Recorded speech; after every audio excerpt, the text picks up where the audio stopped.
is often second fiddle to Europe and indeed even Asia when it comes to our light rail vehicles or trams, which are fundamentally the same thing.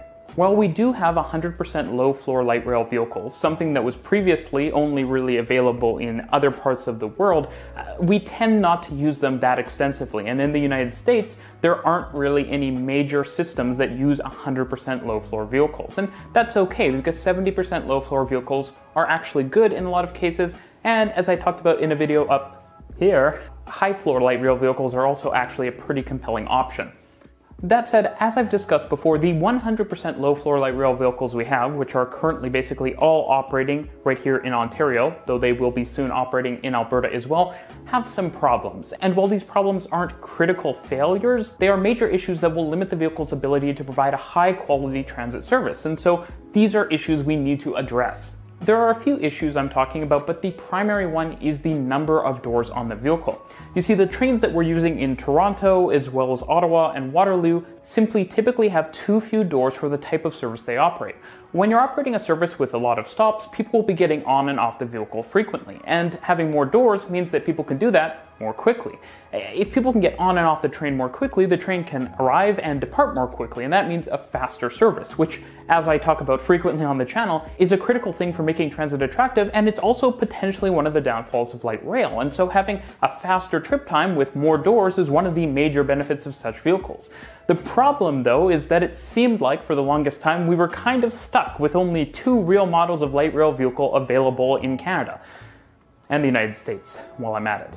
The Alstom Citadis Spirit, which is the model that's operating in Ottawa, but will also operate on the Finch West Line in Toronto, as well as the Hurontario LRT, and then the Bombardier Flexity Spirit. Now the Alstom Flexity Spirit, which is going to operate on the Eglinton Crosstown and the Waterloo Ion LRT, as well as in Edmonton on their Valley Line LRT, which I have a demystified video about up here, but in a longer version than we currently see in Toronto or Waterloo.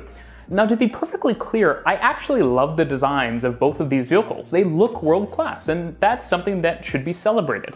But the lack of doors is a real issue, and Ottawa's trams have had reliability issues. So what's the good news then? Well, perennial Canadian LRT innovators, Calgary and Edmonton, whose light rail systems have traditionally been high floor, but both cities are now building low floor sort of subsystems or new lines in their networks, well, they're stepping it up and they're bringing some really exciting new stuff to the table.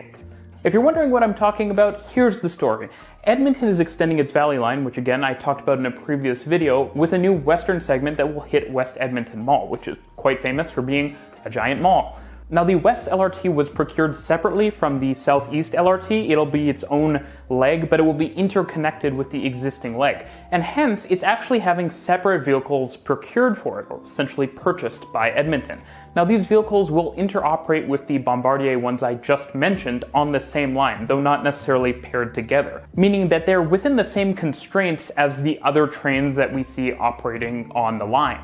Recently, though, Edmonton announced what the trains are, and they're actually from Hyundai Rotem, which is a manufacturer we haven't seen a ton of in North America, and which we really haven't seen a ton of when it comes to light rail vehicles or trams. To be clear, this is only Hyundai's second contract in Canada, the first being the lovely Canada Line multiple unit trains, which aren't incredible, but they're good. The trams they'll be building for the Edmonton Valley Line, though, look fantastic. They have a more sculpted look than the trams on the existing system, but more importantly, they have more door space. Now, it isn't a huge change, but essentially the intermediate segments will have the same number of doors, but the end segments of the trams will have, instead of half doors, full doors, meaning that you're essentially adding a full double door per single tram. And over a whole train, which will have two trams paired together, you'll be adding two new double doors, which is a lot of new door space. It's fantastic to see.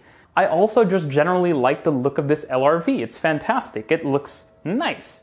Calgary, not to be upstaged by Edmonton, thankfully, has also revealed its low-floor LRV for the Green Line. And to be honest, I wasn't super excited about this.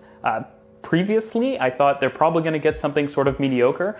And I also wasn't certain because the manufacturers that we were seeing were kind of ones we'd already seen, besides CAF.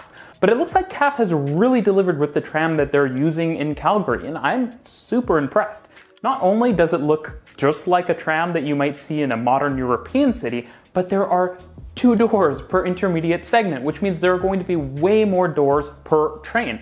Calgary's Green Line might pair up to 2 or 3 of these trains together, so there will be a lot more doors on these CAF trams, which again, look fantastic.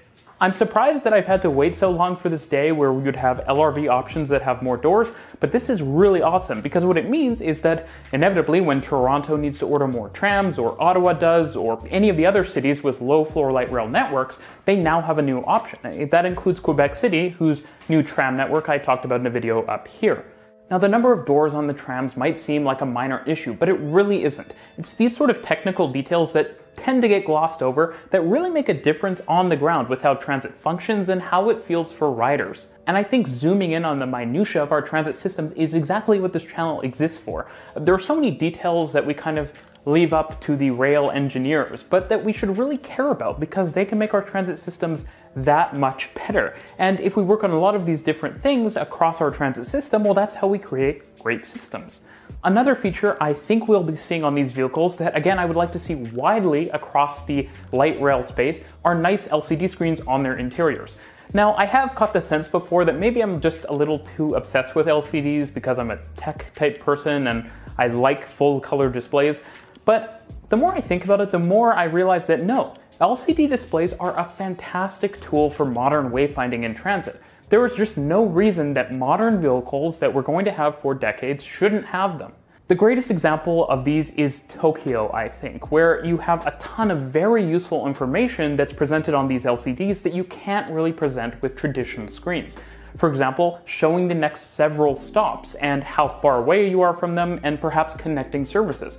Or, my personal favorite thing, showing a little animation when you are arriving at a stop of the different amenities and access points of a station. And this is something that we could totally have on light rail as well, and I'm really going to be pushing for it from now on. Basically, imagine you come into your tram stop and the little LCD screen, which in a lot of vehicles is horizontal, so it would be perfect, shows a little animation of the LRV. It shows you where you are in it, and it shows you where you need to walk if you want to go to X street or Y street, or where you need to go if you're looking for the ticket machine or a bus connection. And I think that's absolutely fantastic. It's just a basic bit of wayfinding that makes using transit easier. So yeah, it's a bit of a short one today, but I saw these and I saw the effort that went into actually doing something great for North America, and I wanted to make a video about them. Congratulations, Edmonton and Calgary. You're making light rail something that I think is an even